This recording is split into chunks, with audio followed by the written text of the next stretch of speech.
doctors are operating to remove what they think is a giant tumor on a man who looks 9 months pregnant. But when they cut him open, they are horrified by what they find inside. I put my hand inside, and to my surprise and horror, I could shake hands with somebody inside.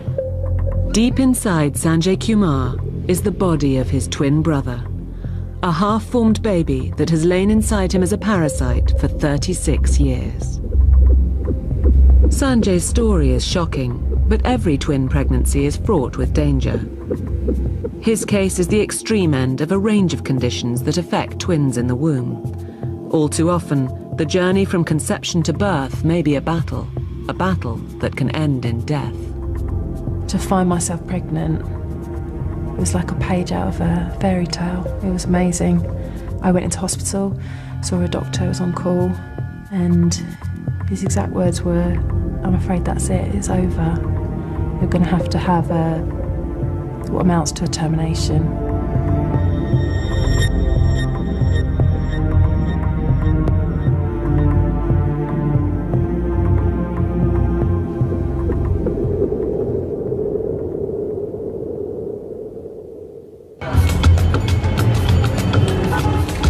May 1999, the city of Nagpur in India. On a hot summer night, 36-year-old Sanjay Kumar is rushed to hospital.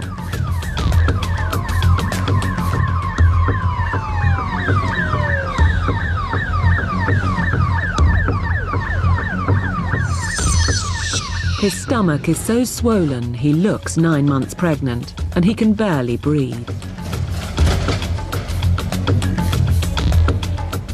Doctors think he has a giant tumor and decide to operate to remove it immediately. Basically, the size of the tumor was so big that it was pressing on his diaphragm, and that's why he was very breathless. Surgeons prepare to operate. They know they're facing a dangerous task, but are unaware of the full scale of the horror they're dealing with. Because of the sheer size of the tumor, it was a bit difficult, and we anticipated a lot of problems. Dr. Mehta and his team begin to operate. Soon it becomes clear that they're not dealing with any tumor, but something far more horrifying. They cut into the mysterious lump, and out gush gallons of pus, to reveal a strange, almost human shape within.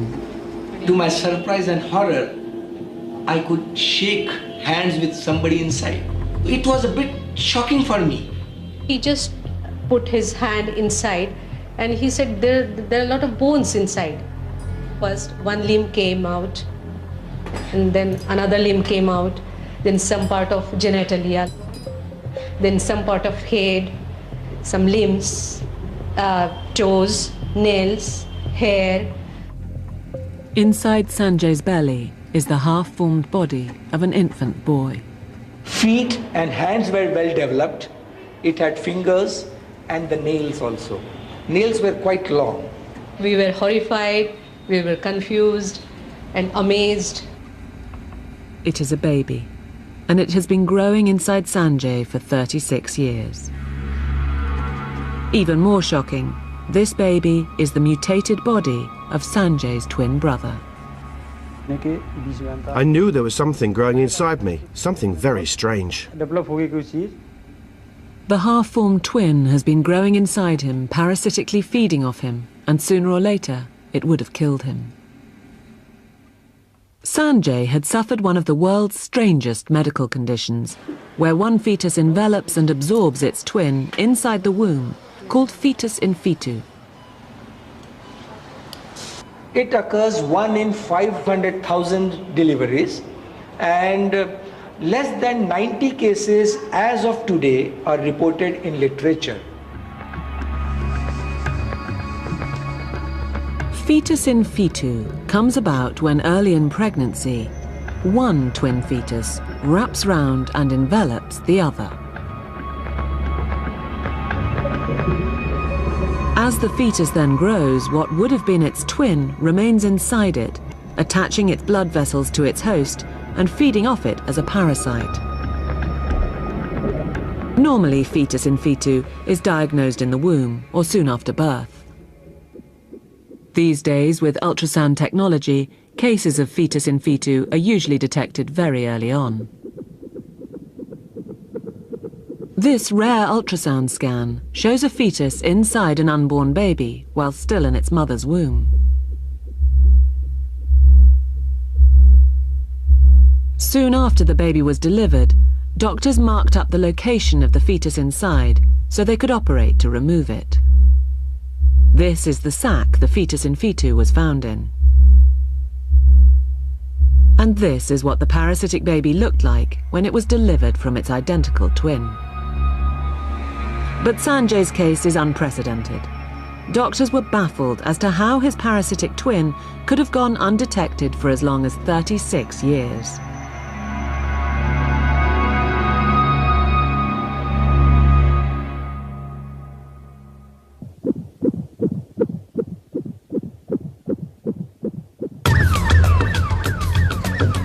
When Sanjay Kumar was rushed to hospital in India in 1999, doctors removed a half-formed body of a baby from inside his abdomen. It was his twin brother, and it had been growing inside him for all 36 years of his life. It's a rare condition known as fetus in fetu, and no other case has ever gone untreated for so long.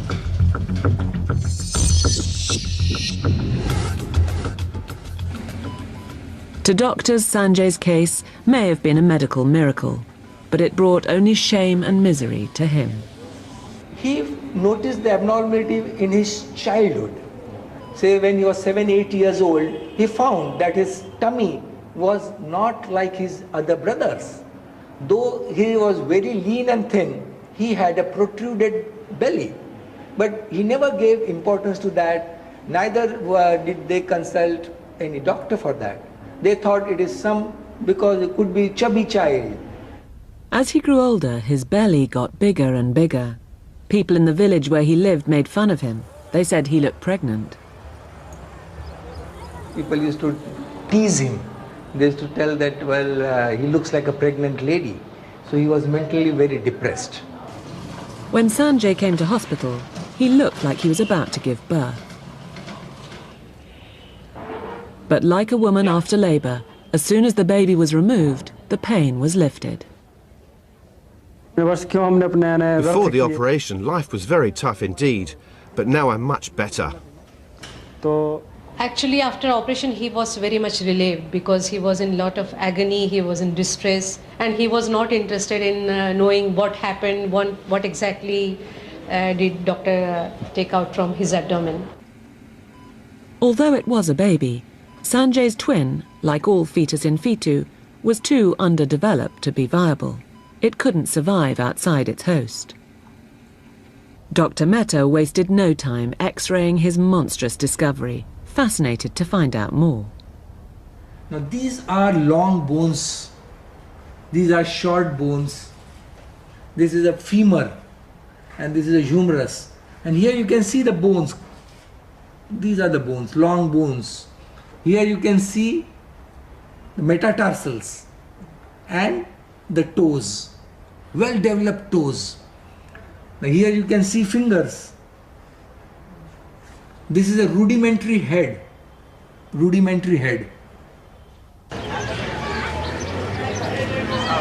But even though he had been given a clean bill of health, there was no let-up in the humiliation heaped on Sanjay. They still ridicule him. Now they say, yes, you went for an operation and you delivered the baby. Fortunately, Sanjay's experience is extremely rare, occurring less than 1 in 500,000 pregnancies.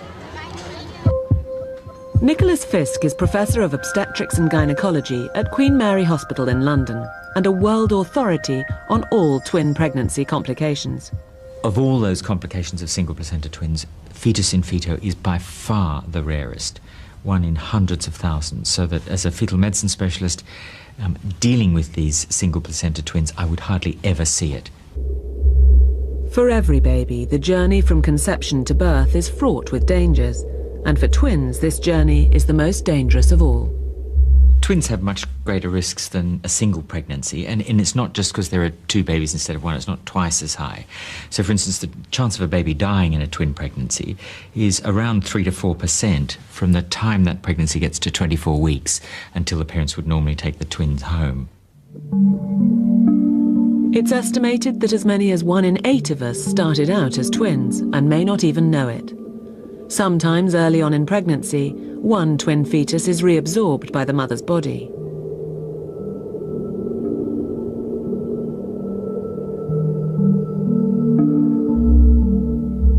Most never know that what ended up as one baby began as 2. But sometimes at birth, doctors can detect the remnant of the former twin, an outline, flattened. They call it fetus papyraceus, the paper baby. At other times, the twin does manage to develop, but only partially. There's a really bizarre condition where they share their blood flow, but one of them doesn't develop normally, and it becomes a parasite fed by blood flow from the other one. So 1 in 35,000 pregnancies, this single placenta twin develops without a heart and without a brain. It's called an acardiac twin. Now, normally, if that was a singleton, that baby would die, but it's kept alive as a parasite without a heart by blood flow from its co-twin, who pumps blood all the way around its circulation as well. But much more common, and every bit as deadly, are problems that affect unborn twins even when both are developing normally. Dangers can arise from the way twins share space in the womb, especially when both twins are growing in the same amniotic sac. And their cords can loop around each other like a queue or macrame. It's a bit like 2 kittens with a ball of wool, and then if that pulls tight, they can die inside the womb. That happens at least 30% of the time with single sac twins. Every twin pregnancy may be a battle in the womb. This rare footage shows one twin punching its sibling. But frequently it's not just a squabble over space, but a battle over resources. The way twins compete over the blood flow and vital nourishment coming from the mother often leads to the death of one or both unborn twins.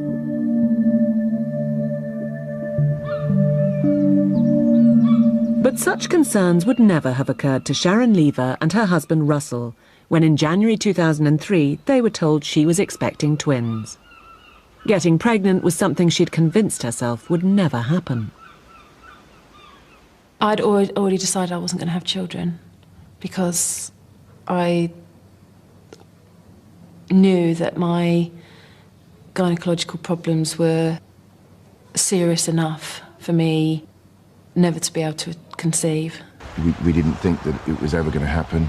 And I think we both resigned ourselves to the fact that it wasn't going to happen, and we were just going to continue our life with our dog, and that was going to be that.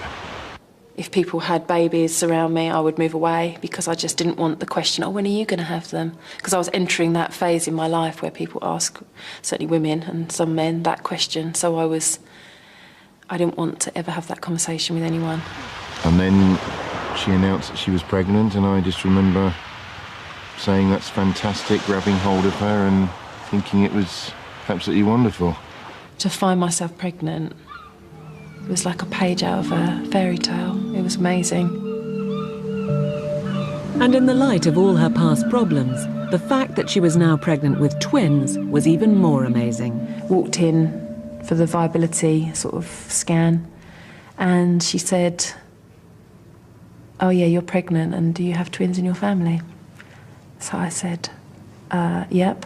She said, there's definitely twins here, I just checked, there's not another one. It's quite often we miss one if they're hidden behind another one or something. And at that point it was just like, okay, right, fine. But her pregnancy was far from fine. Although at the time Sharon was unaware, her twin babies were developing a life-threatening condition that could kill them within a matter of weeks. At around 12, 13 weeks, started to increase in size, like unbelievably. And I wasn't scanned after 12 weeks. until I went at 15 weeks and said, I'm in pain, which I was. And that was obviously the amount of fluid. I was enormous. And that's when they identified that I needed to have another scan. And I did at 16 weeks. I was scanned again. That's when they said, I think you've got twin-to-twin transfusion syndrome. Twin-to-twin transfusion syndrome, or TTTS, is a rare but devastating condition that affects as many as 1 in 7 identical twin pregnancies, always when both twins share one placenta connecting them to the mother's blood supply. There are a number of other problems you can get in twins, but twin-twin transfusion syndrome is the worst, and it's a devastating condition. Without treatment, at least 80% of the babies will die inside the womb or shortly after birth. TTTS is caused by an unequal sharing of blood from the mother's placenta. One twin doesn't get enough blood and can die starved of the nutrients it needs to grow. And the other twin gets too much blood, which can cause it to die from heart failure as it struggles to support its sibling. Twin twins are an absolutely fascinating condition because you've got genetically identical individuals joined by a common resource, the placenta and blood flow, which they compete for. So genetically identical, but exactly the opposite problem, one of blood loss and one of too much blood. But initially, it was hard for Sharon to find much information about TTTS. We go home, you look on the internet, and practically everyone who writes on the internet about having had twin-to-twin write because their babies have died. And you realise that if you don't do anything about this condition when you have it and it's severe, the babies die.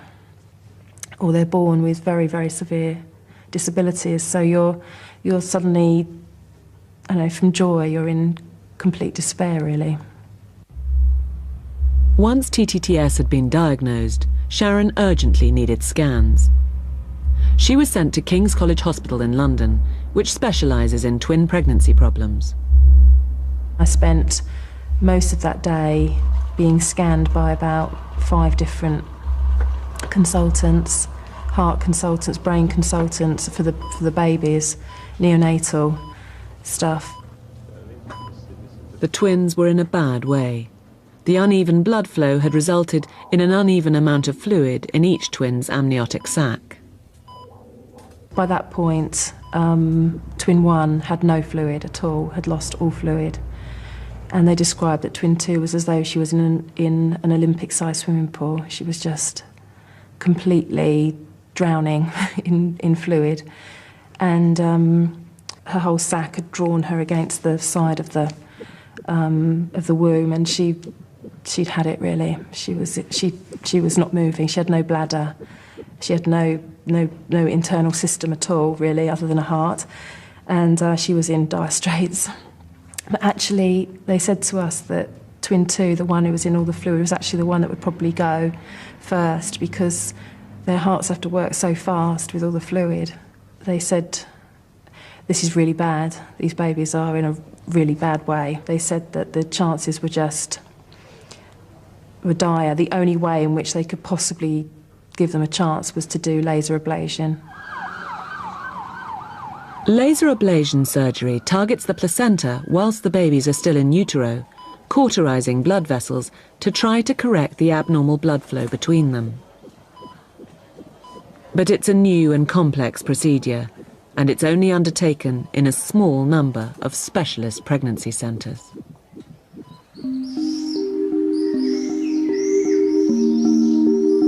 20-year-old Brittany Smith lives in the American state of Mississippi. Last year, her house was destroyed by Hurricane Katrina, and she now lives in a caravan with her husband, Chris. She's also 5 months pregnant with twins. I was probably about 3 weeks pregnant.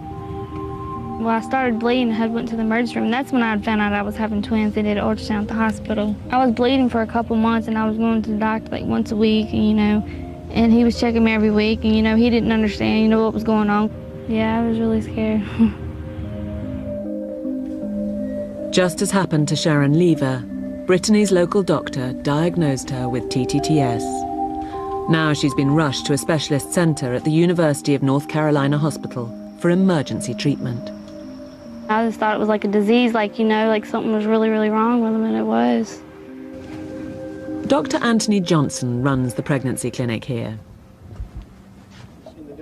He explains to Brittany and her family that this is an emergency. More edematous, more swollen, and eventually, if action isn't taken now, the consequences will be disastrous. Slippery slope starts, we will look at a situation where somewhere between 60 to 70% of the time, both babies die, and it can be either one.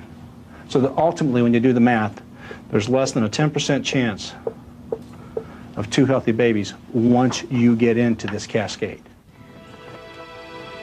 Back at their hostel, Brittany takes a rest as husband Chris absorbs the news that their unborn twins are engaged in a battle to the death inside the womb, and the odds of survival are poor. I just hope that the one I worry about most is with the little one giving all his blood to the big one. Is it, you know, giving all his blood away, or the big one having a heart attack for having too much blood, you know? It's the only thing I worry about. Hope that don't happen.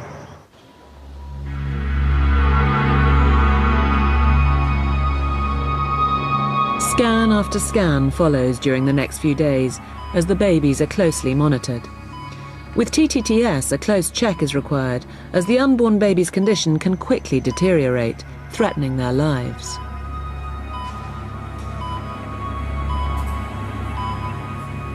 The only hope of saving both twins' lives is pioneering laser ablation surgery, which targets blood vessels in the placenta and cauterizes them in order to even out the blood flow between the babies.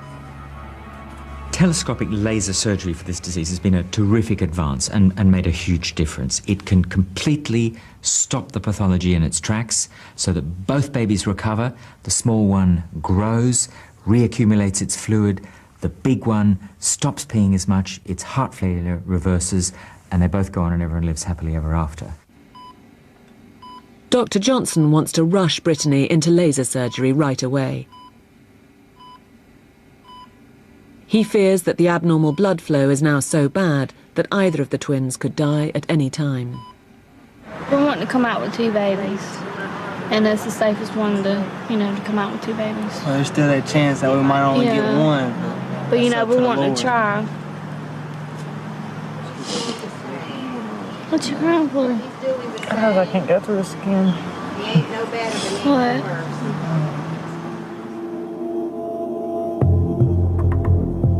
Laser surgery is the only hope of saving both unborn twins' lives.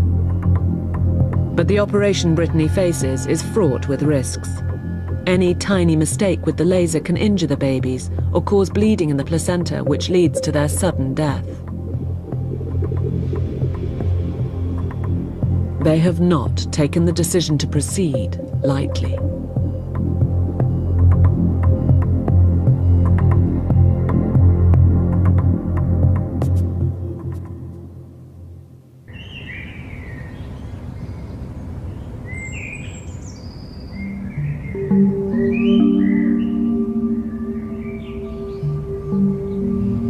Brittany Smith, accompanied by her husband Chris and his mother Frinda, is on her way to hospital for emergency laser ablation surgery on her unborn twins. The laser surgery is the only hope of saving her babies. One is receiving too much blood through the mother's placenta, the other too little. With twin-to-twin transfusion syndrome, also known as TTTS, a single day can make the difference between life and death for the twins. Dr. Johnson has decided Brittany must be rushed into surgery, but first he must explain the risks involved. In the event here, we've got a pregnancy and we've got a mother, right? In the back room, everything is on her. Okay, so if something goes awry, something that just is unpredictable, that can happen in any surgery. If we feel that Brittany is in trouble, we won't think twice about delivering this pregnancy. We need to understand that, okay? Things could happen. This surgery is certainly not a walk in the park. There are substantial risks of losing at least one baby, maybe 1 in 5 to 1 in 3 of the time.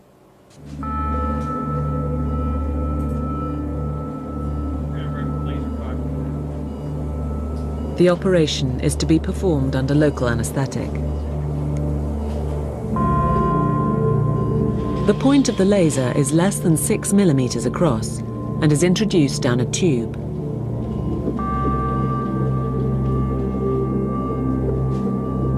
A screen allows the surgeons to see the tiny blood vessels they're aiming at.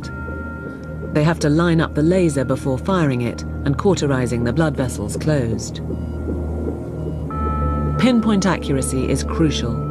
One false blast of the laser could injure the babies, tear through the placenta, and cause both babies to bleed to death. Dr. Johnson and his team begin working to identify the blood vessels and blast them one by one to cauterize them. The red light on the screen shows where they're aiming.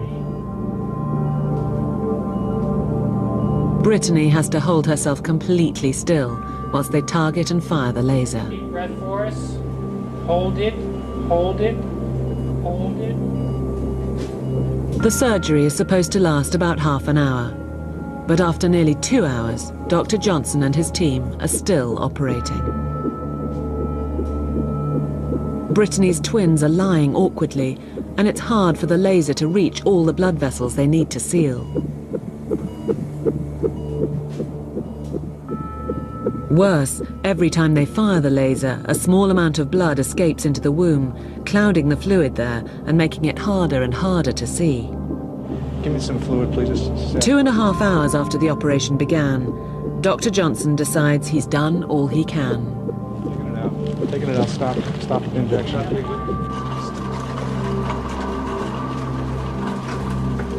Brittany is wheeled into recovery. She's had a bad reaction to the local anaesthetic and is cold and exhausted. Dr. Johnson, Yes, ma'am. everything goes good. How long will you expect to keep them? She'll be here for at least 48 hours. Okay, and the first 24 is going to be the most. 48 hours. They're going to watch her for 48 hours, and the first 24 hours is going to be critical. The worst thing is that nobody knows if the operation is a success. Everyone must wait and see if the laser surgery has cauterized enough of the blood vessels in the placenta to stop the blood flow between the twins.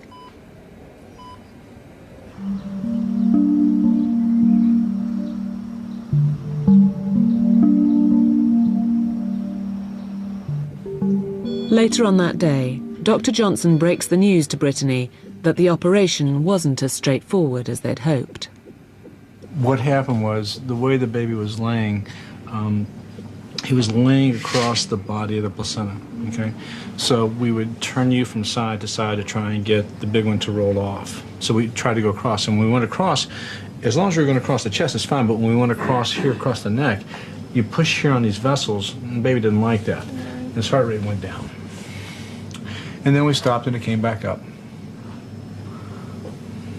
Tomorrow morning for us is going to be critical to see what the babies do. Do they sustain the process? But tomorrow morning is going to be the most critical time for us. Only then will Dr. Johnson be able to judge if the laser surgery has worked. And the uncertainty is taking its toll on the young mother. I'm depressed, scared, not knowing what to expect more, and hopefully everything will be okay.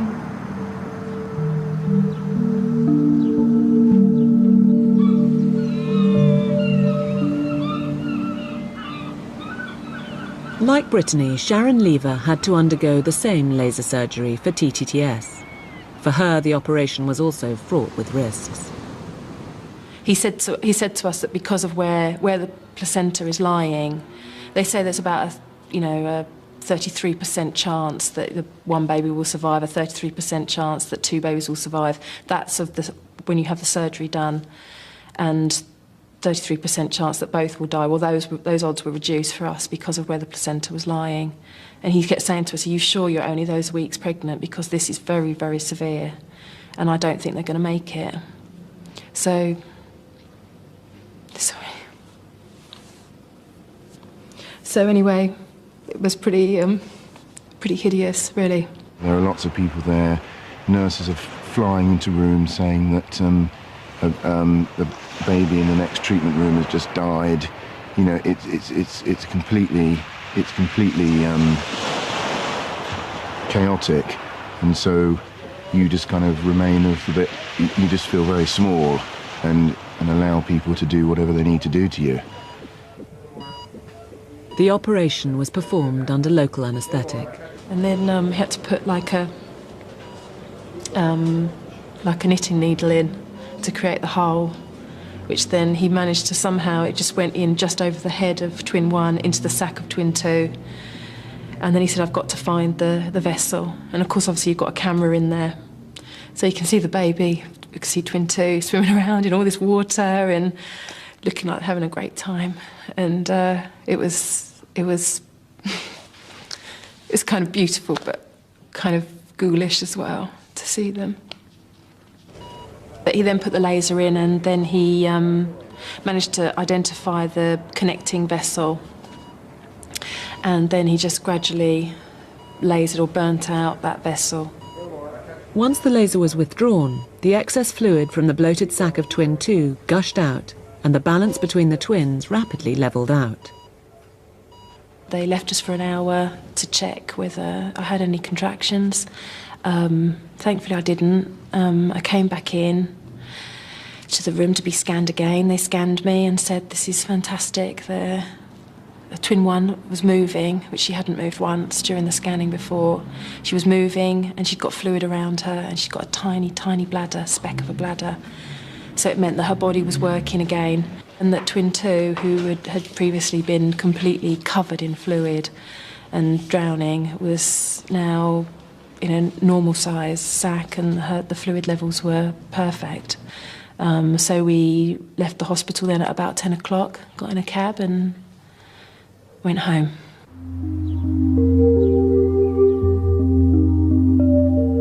It's now 36 hours since Brittany's laser surgery, and the results are much less positive for her than they were for Sharon.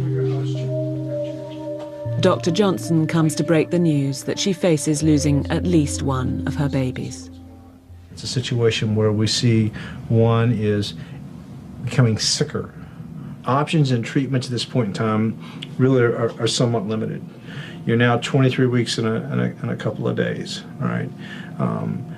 For twin transfusion delivery at this point in time, that would be a death sentence, quite frankly. Another option, which is, I know not something that you want to entertain, but something we just need to discuss, is the possibility that if this is persistent, to try and save one to reduce the pregnancy. I'm not looking for an answer. It may be an option that could at least get you one healthy baby out of this. I just want you to know that you are working miracles through people. And keep your head up. I'll see you in the morning. Call me if you need something. I'm here all night, okay? All right. It's a tragic situation. The only chance of saving either of Brittany's babies is to accept the termination of one of them, in the hope of keeping the other one alive. Her only other course of action would be to wait and see which baby will die and risk both miscarrying. It's too late for any more laser surgery. In advanced stage disease, the primary treatment is by telescopic laser to correct the underlying problem. There is an alternative that people have used for severe disease, which is to occlude the umbilical cord of one of the babies. Now that means that that baby dies, and that's done in an attempt to rescue the other baby, so that that death, albeit unfortunate, will not impinge on the health of the surviving baby, so that at least the pregnancy will go on and lead to a healthy singleton.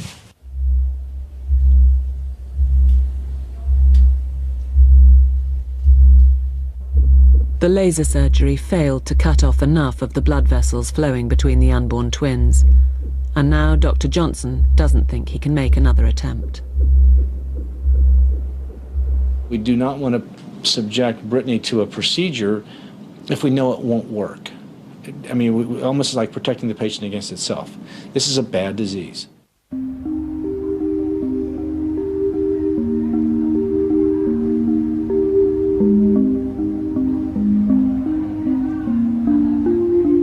Brittany spends all night agonizing over whether to terminate one baby in an attempt to save the other.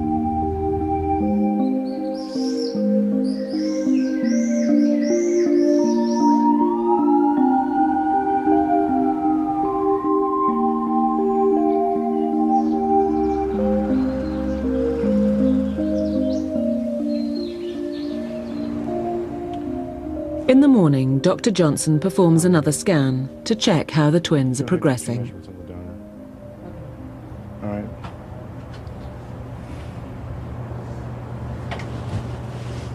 Quickly, it's clear the decision has been made for her. The choice of which baby to terminate has been taken out of their hands. You've probably noticed that we haven't imaged the big baby. We actually did image the big baby as soon as I sat down. There's no heartbeat in the larger fetus. There is no cardiac activity at all.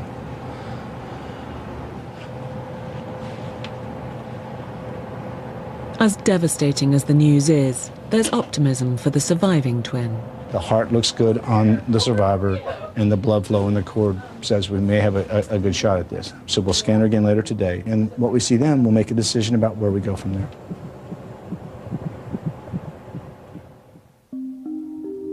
With TTTS, it's not unusual for both twins to die in quick succession, as when one dies, the other's heart can't cope with the change in blood flow. But when Brittany is scanned again a few hours later, there's good news for her. Although the bigger of her two twins has died, the smaller twin with the weaker heart is now receiving a normal blood flow and is progressing well. It's fine. Okay. I think so. All right, you're heading home.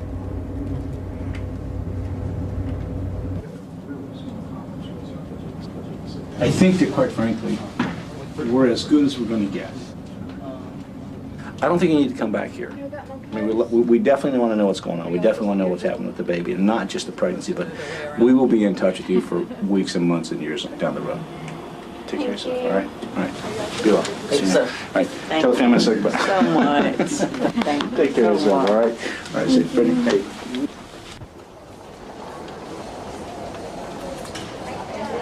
The Smiths leave UNC Hospital for the last time. The dead twin is left inside Brittany because any surgery to remove it risks breaking the amniotic sac and killing the surviving baby.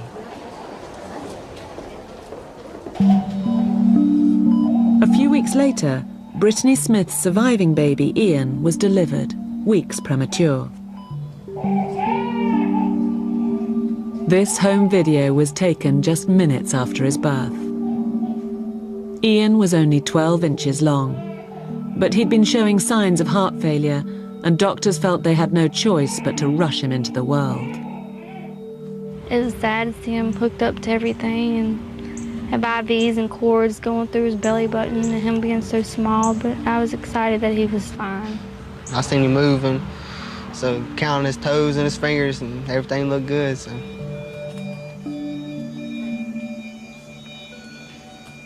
It's a week after Ian was born, and this is the first time Brittany has been allowed to hold her son. Up until now, he's been too weak and vulnerable to infection for even his mother to touch him. But now, despite having been born so early, baby Ian is doing well, and everyone's full of hope for the future. He's doing great. He's doing great. He's breathing on his own, he's crying. He smiled the other day. A few miles from the hospital is the grave of Ian's dead brother, Isaac. Brittany and Chris buried him 2 days after Ian's birth. When you find out you're having twins, you know, when you deliver, you're going to come out with 2 babies. You just come out, you know, I just came out with 1 baby because I've been through so much with this pregnancy. I have 2 babies, but, you know, we tried, but it's okay, though. He's in a better place.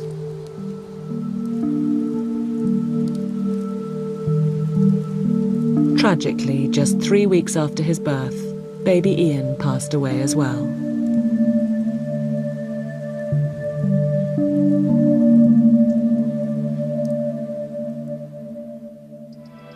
This was the horrifying prospect that faced Sharon Lever a few days after leaving hospital.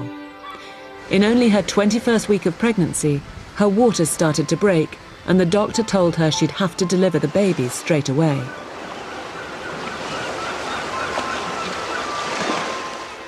And his exact words were, "I'm afraid that's it, it's over. You're going to have what amounts to a termination."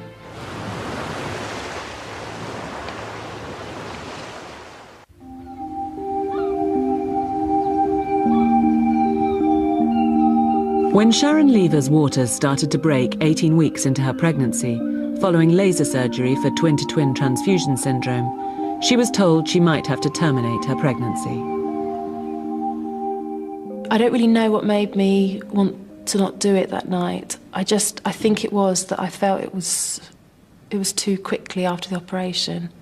I felt like I wasn't ready to see them, because obviously you have to actually give birth to them. And I just wasn't ready for that. And I think also because he felt that they would probably have died by the morning, I didn't want to give birth to them live and let them die afterwards. I wanted to give birth, and it sounds odd, but if I had to choose, that would be better, that I knew they'd already gone. It was a really horrible night, but a really odd thing happened because it was the first night I felt them move. Miraculously, the babies survived the night and held on for the next 13 weeks. Sharon's waters repeatedly broke, but there was just enough amniotic fluid to sustain the babies' lives. Although the fluid was reduced, it was enough to sustain the pregnancies. In between each scan, and as you were wishing the weeks away to get to sort of the landmark 22, 23 weeks, it just, it was like slow motion. Couldn't get there quick enough, really. At 31 weeks, I started to lose blood, and I went into hospital, and they scanned me, and they said they were both fine. But the same consultant again came in to see me, and he said, I think these babies they've given us too many signs that it's not viable any longer to hold on to them. For you to hold on to them, we're going to have to deliver them. This was on the Friday, and he said I'd deliver them on the Monday. The babies were born by caesarean about 1:13 and 1:15 on the 24th of November 2003. They were baby girls, and Sharon and Russell named them Hope and Esme. Esme means my beloved. They looked pretty small and they looked pretty delicate, but they screamed as soon as they came out, and I was taken into recovery, and Russ went off to special care to go and see them and take some photos of them. The midwife came in and said, would you like to come and see your babies? And I said, yeah. I was absolutely gagging to get down there. I couldn't wait. They will be down there, and they were just sort of lying there, and you could see their little chests breathing and everything, and I could touch them. It was brilliant. But we had named them the night that we thought we'd lost, that we were told that they had died or they would die. We had named them, but we decided not to use those names. We decided to rename them when they were born, because we felt that in some way those babies weren't the same babies that made it through.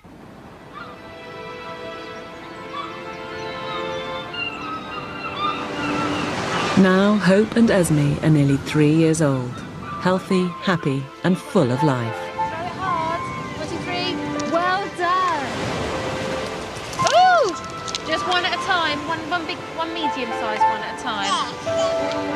They're very lovely, chatty, sweet, noisy, difficult to handle sometimes.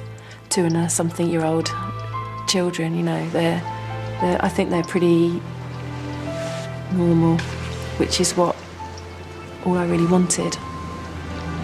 Sharon knows that she is one of the lucky ones, and that there are many other mothers who lose one or both of their babies to TTTS. Ginger twin nearly took them away from me, took them away from us. This problem of twin-twin transfusion syndrome is the greatest challenge we face today in fetal therapy. Why? Because there's not just one baby, there are two. Because these babies are entirely structurally normal. Unlike all the other problems we try and deal with where there are already problems inside the babies, here the problem is in the placenta. And thirdly, the outcome is so devastating if you don't do anything about it. They are precious beyond words, really. They're a real joy to be around, and I love them very much. Time has healed, and only they have done that, really. Only the girls have done that. And yes, it was definitely worth it. I wouldn't change it at all.